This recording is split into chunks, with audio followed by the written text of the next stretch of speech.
Hey everyone, how's it going? Welcome, welcome. I've been told it's a good idea to wait about 5 minutes to let people enter the room.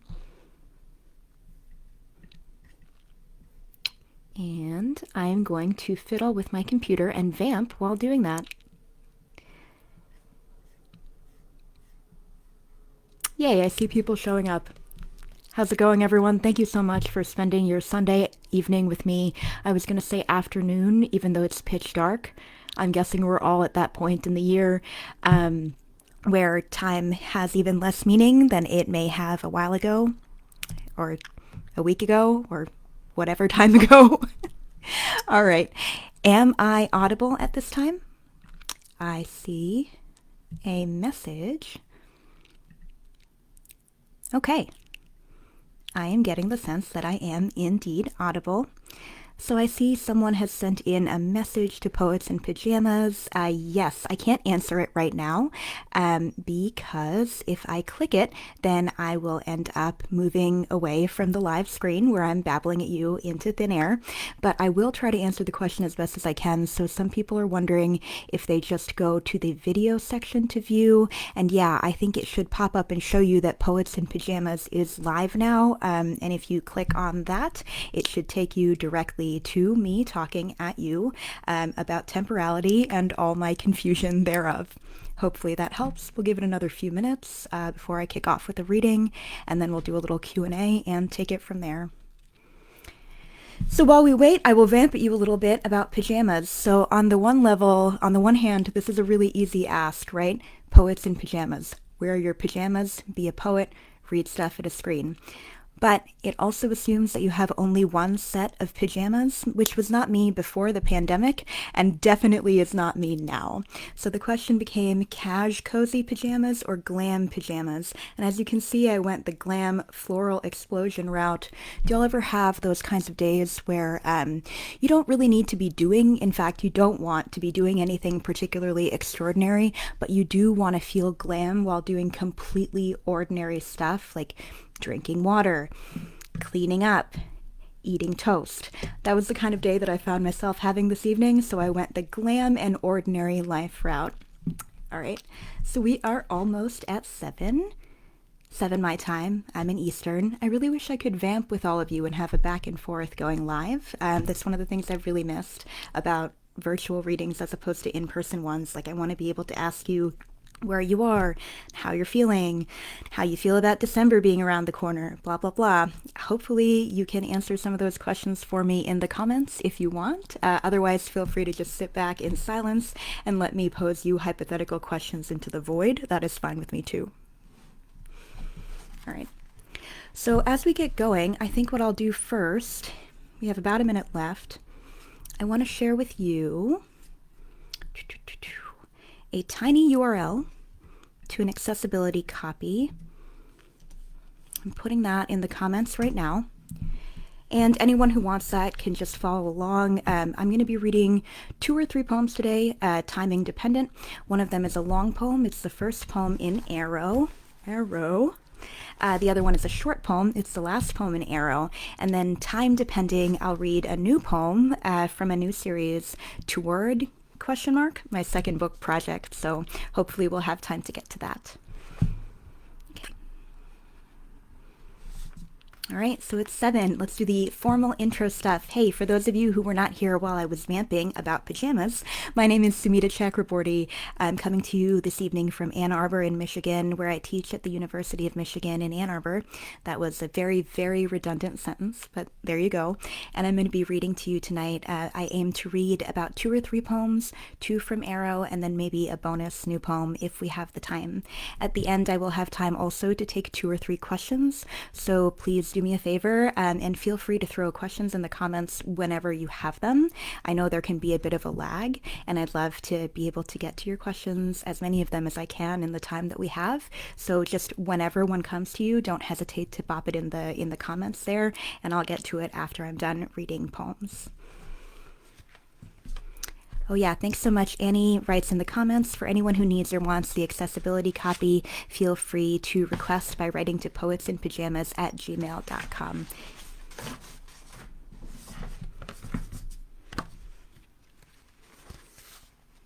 Okay, so I'm going to kick off with my poem Marigolds, which is a long poem. It's the first one in my book, Arrow. And there's a couple things I need to tell you about it first. Arrow is a book that's really about living in the aftermath of violence, and it's about being someone who ends up slowly and haltingly and eventually capable of caring about love and community and kinship and family, even though all of those things were weaponized against the speaker, who, yes, is pretty much kind of me from the beginning of my life. That's because the aftermath that this book is principally concerned with is domestic violence, of which I am a survivor. So the first poem in this book, which is what I'm going to read first, is a poem in which the speaker, aka, yes, kind of me, is really learning how to take up space for the first time, and is doing so in a really angry, defiant kind of way. The poem also has a number of references to it, to a bunch of other poets who I reference by their first name, because we're buds, and that's how that goes.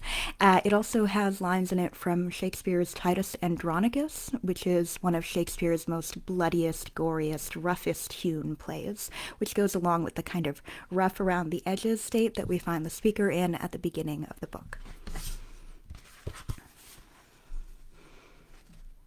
Marigolds.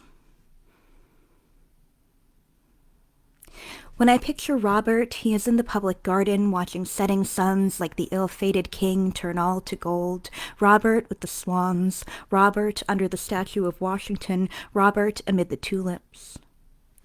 Without a childhood home, I made for myself a house of orchids, of sewer grates with fishes on them, of forsythia and maple trees. Of this I am sure. When Robert crossed the bridge between Boston and Cambridge, he saw Poseidon. In late summer, he could tell that underneath the sailboats is a god, mighty and to be feared. In midwinter, he alone knew the ice could not long contain that god. In the pipes in his home, he heard the gurgle of illness. I smell illness in the riotous orchid blooms.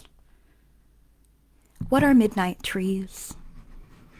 I think that once I knew one such tree, if it is the kind owls gather on nightly to fight, barking, eyes dim with bloodlust and the hiss of feathers, I built for myself a house of orchids with a cave underneath, a cave shaped into an armory brimming with tarantula hawks, giant sparrow bees, and admiral butterflies. In place of stalactites hang treeless, inextricable roots, oh, sacred receptacle of my joys. The day I first learned the word Argonaut, I wrote it in a poem. I searched the seas for one. I searched the skies. I searched a painting. In the painting, I found the word spears, which I drove slowly into my father's ribs. He I eulogized, and he I resurrected, reaching again for the spears. I have seen countless full moons fail, each of them hollowed, flooding heart first, the craw-faced light, the bracken underneath, then the sound of a wounded owl, a soft, sudden darkness in my throat. Oh, how this villainy. In morning, the owls are replaced by hawks. From one angle, broad-winged hawks seem to have two pairs of hollow eyes. We are looking for you, say the kettles of satellites to the humans lost, to the plane disappeared, to what lives 30 miles below the surface of Enceladus. On this morning in April, Hikesun 01, Ocean Shield, and HMS Echo hear a thump that sounds like the colors inside an oyster shell. The frequency of the noise can make a heart stop. Anxious as seaweed over the sides of the ships creep hordes of trembling locators. The satellites stare with breath hitching in their throats. Between the wine-colored hull of Ocean Shield and Enceladus lies 8 times the distance between Earth and the sun. 30 miles below the surface of that geyser-ridden, tiger-striped Saturnian moon lies life, report the satellites. The hawks steal their 2 pairs of eyes up toward alien oceans on other planets. What I am is all that I can carry, wrote Deborah. What can I carry? All that I caught, I left behind. All that I missed, I carried. The hawks are not looking toward alien oceans. I am. I am looking too to alien men and women. I picture hurtling into them by turn to serve my lust. I picture us bent sideways, impaled, contorted, and screaming. I picture the different shades of a moan. The word bed fills the four eyes in my mind with the color gold, gold of the ill-fated king and the garden sunset, gold glinting in a decaying tooth, golden rod, a haze of pollen, the dragon's treasure, a long necklace of many fine gold chains reaching down to a woman's hips. Young woman walks down to the river of gold. Young woman walks down to the river and drowns. In the word bed also joyously wail, bed, the color of ashen near death, bed, the fleshly color of bodies broken for good, bed, the color blue of heart-stopped lips. Oh, here I lift this one hand up to heaven. The ghosts of the poisoned dogs live in the piano. The ghost of my mother, still living, lives in her excised tumor and staghorn kidney stone. The ghost of my ability to love without grief, still living, lives in this poem. All my pockets filled with stones, in the river I'll be found. Why then I am the devil's dam. Dangle me from a cliff 12,000 feet above sea. Oh, speak with possibilities. Build me a skin of glass to cover the Grand Canyon. Throw me on it. Summon 1,000 wilding mares. Restrain them with massive chains, foot-long links of hardened steel. When the chains buck from fracture, let the mares stampede the glass, bid them trample my body, watch from a great distance as the glass cracks, watch us beasts entangle, watch me take a hoof to the mouth, to the skull, to the groin. Hear us squeal and bark and howl, calling out as wretches do to failing life, and when we at last 1,001 blood-filled creatures reach the bottom of the canyon, throw yourself in. My voice in your ear will tell you that you were meant to die like this, a beautiful and inelegant dive onto a field of reds, some bright and sun-kissed, some dark and pulp-dashed, yours and our blood across the burnt orange schist. See, oh see what I have done. I fear neither the sight of nor the word for blood. HMAS Albatross has joined the search for the plane. It is May now, and there is no sign of it. The detritus lied. The home I made is of orchids, forsythia, barbed wire, and burnt metal. In the bedroom I planted what I imagine a midnight tree to be. Its roots join the treeless roots in the armory beneath. Ravished, my hands cut off, my tongue cut out, I put my home under the wisteria, craving owls at war under thick purple overhang. No territory there is that is not mine.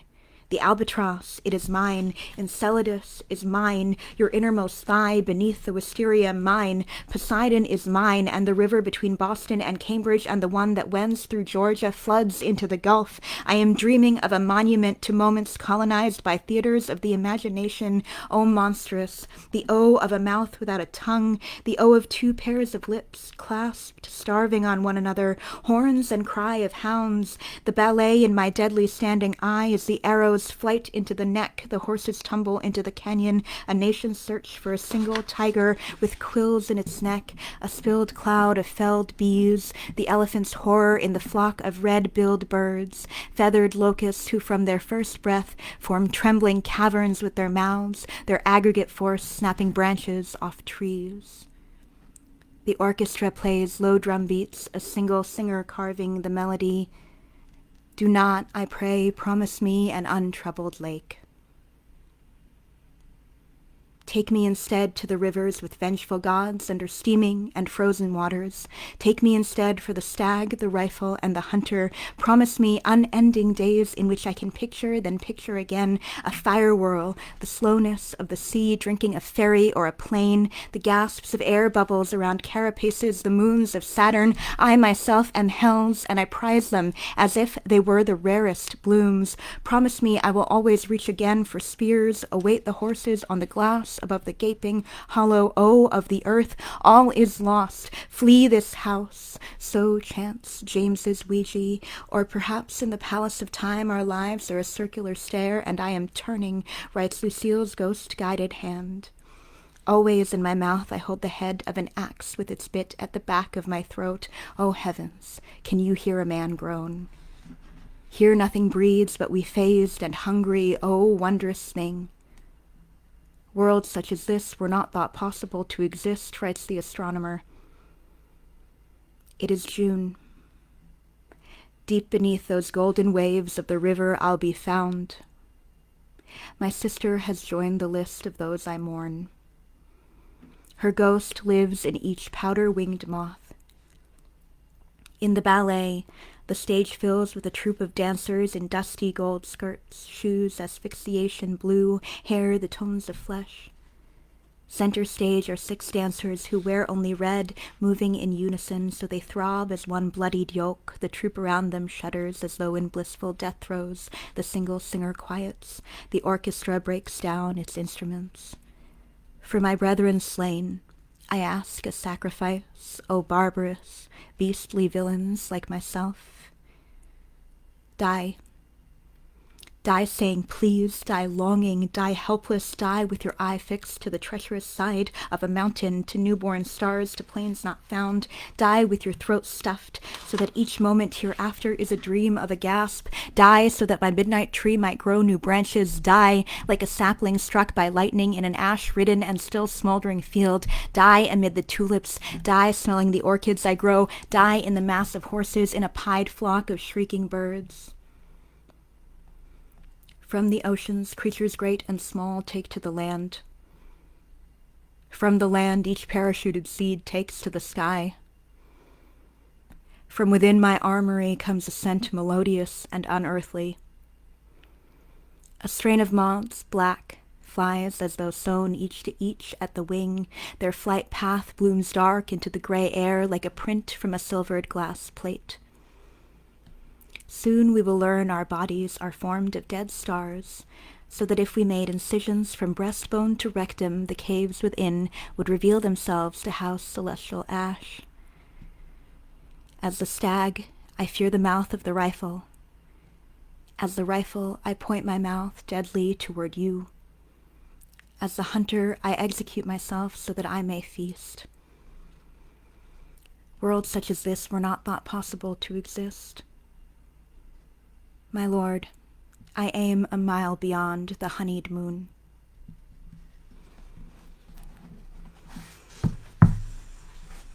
Thanks so much. That is much more intense than I usually am in my pajamas. That was an interesting juxtaposition. So my hope is that for readers of the book, they will find the speaker going on a journey, which is indeed the one that I went on, where statements of, ferocity and strength and trying to hang on to and assert love no longer had to accompany those urges to destroy or to urge others to be destroyed or to take claim or take control of other things outside of my person. Instead, I'm hoping that by the end of the book, the reader finds a speaker who's able to find that kind of strength also in a more quiet place, a place that has done some wrestling with what love can mean to them, and can surely be loud and take up space and take up room, but no longer needs to scream die over and over while careening through a hectic visual landscape. So I'll give you the last poem in the book, and then if you're interested, you can check the book out to see how we get from point A to point B. The last poem is called O. Stars are not the end, but the beginning. A bird is to its throat as a promise is to its sharp edge. I wanted to make for you a sun shower. Instead, I have made for you a mortal thing. Writing is knowing how to cut. There is a space in my body that did not exist when I began this book. It is a window. When I next speak, I will do so through that window. Please leave the window unlatched. When I next speak, I will do so with changed lips. I wonder what their color will be. Finally, she enlarges the figure to a grand scale and cuts off its head. Nothing like ending a book on a beheading. Okay, so I will read, this will only take about 2 minutes, and I'll read one new poem. It's from a series called The B-Sides of the Golden Records. I don't know if you all know about these, but they're really, really fascinating. In 1977, NASA sent records on Challenger missions into space, and they were called the Golden Records, and they had images on them and sounds on them and songs and all kinds of stuff. They were intended as a message in a bottle to any extraterrestrials that may have found the records, which, yes, presumes a whole lot about what kinds of audio technology the extraterrestrials would have had access to, but there we are. Accordingly, they included a whole bunch of great stuff that humans have done, but they also left out a lot, including terrible stuff humans have done, and also just things that the committee of entirely white folks, I believe mostly men, just didn't think to include on a greatest hits, right? So I'm writing a series of prose poems inspired by these records, and they're called the B-Sides. They're all about things that the records would not have had on them. And while I read this poem, which is called The B-Sides of the Golden Records, track 3, Some Flowers That Have Died, I'll ask you to keep putting any questions that you might have into the chat, and I will get to them right away. Okay. The B-Sides of the Golden Records, track 3, Some Flowers That Have Died. The cry violet, or the Viola crayana, its purple blooms through the fingers of lovers and of botanists. It grew in the kinds of rocks we have that are made of skeletons of marine organisms like mollusks, which are small, tender mussels housed in curved shells. We said we needed the rocks for our own homes. They died. The unnamed flowers in the Rolling Stones song, Dead Flowers.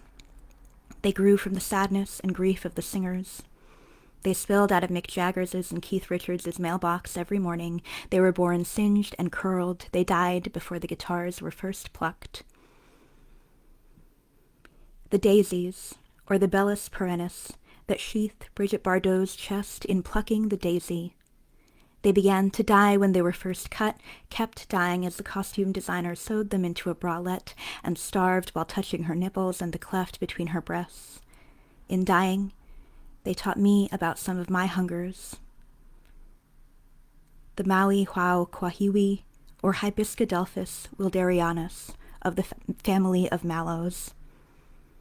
The murderers came to the island on ships launched from colder seas. Soon, little was left of the lava or the rocks that lava cools into, and nothing was left of the flowers. In the future, there will be a way to conjure the ghosts of these flowers' smells. Aside from going to the lab where the scientists create the scents of some dead flowers, or the installations the artists made with the scientists, so that many can stand together and feel time and space blossoming, there are other things we can do. For example, we can imagine. We can look at photographs like Tree with Daffodils and Flying Insect with Flowers, which we're sending to you, and watercolor within and outside of their lines to see them in another color with another shape of petal or an extra stamen. We can dream ourselves into the most plentiful rocks and soils. The trouble is that the human imagination, we've learned, can kill more easily than it can resurrect. Thanks so much. I look forward to your questions.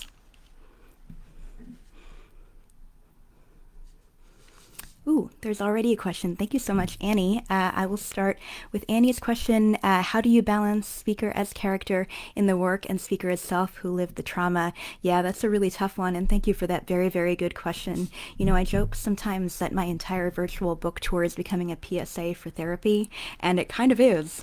I think that for me, the most important thing was to become someone who could write the book that I wanted to write, and a great deal of that also involved being able to have both the compassion and the distance from some former stages of grief and anger that I would distance myself from now, and I'm grateful to be distanced from now, but to be able to treat it as a distinct step in a persona's, so happens to be mine, but is also a story shared by so many, a distinct step in a persona's journey towards surviving. Those journeys aren't linear, they aren't neat, they aren't always virtuous, you know, and I think that that distance allows me to have more of that compassion than I've always necessarily shown toward myself when I've thought about it as me.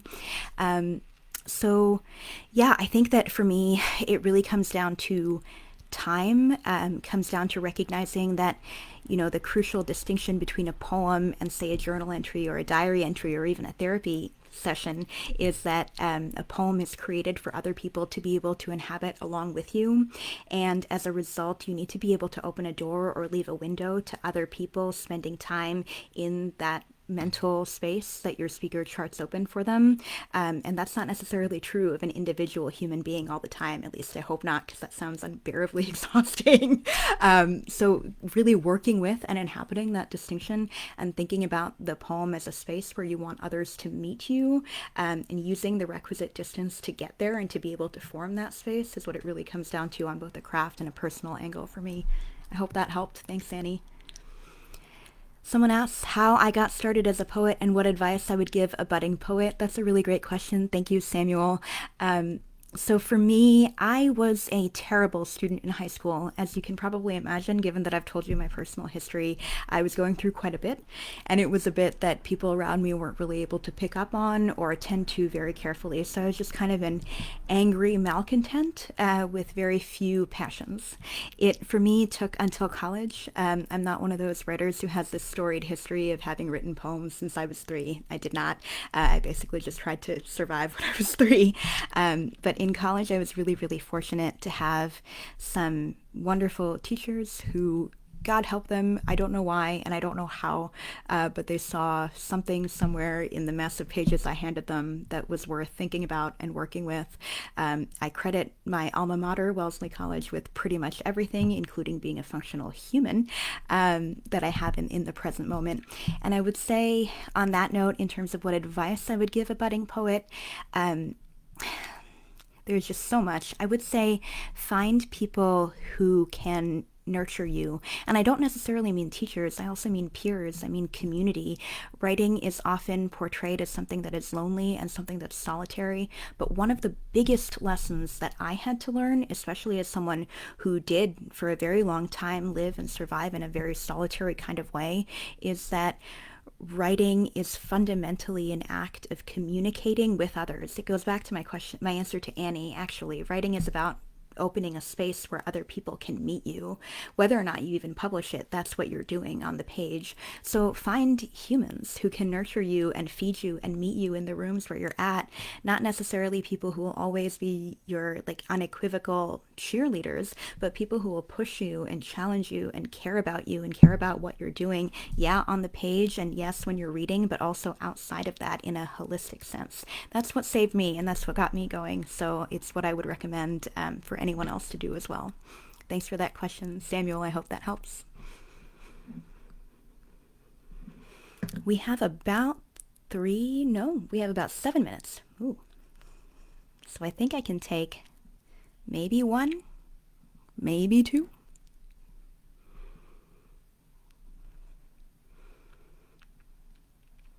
Just skimming back at the comments now. You all, thank you so much for your very, very kind comments. I'm glad that you enjoyed them.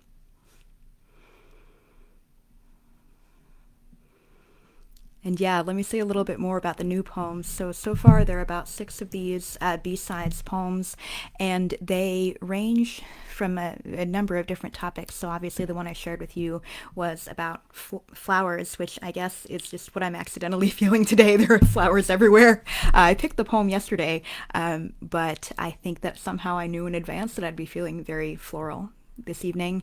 The other ones include a poem about PTSD, just a random poem about other tiny mundane details that no one would think to include on a greatest hits.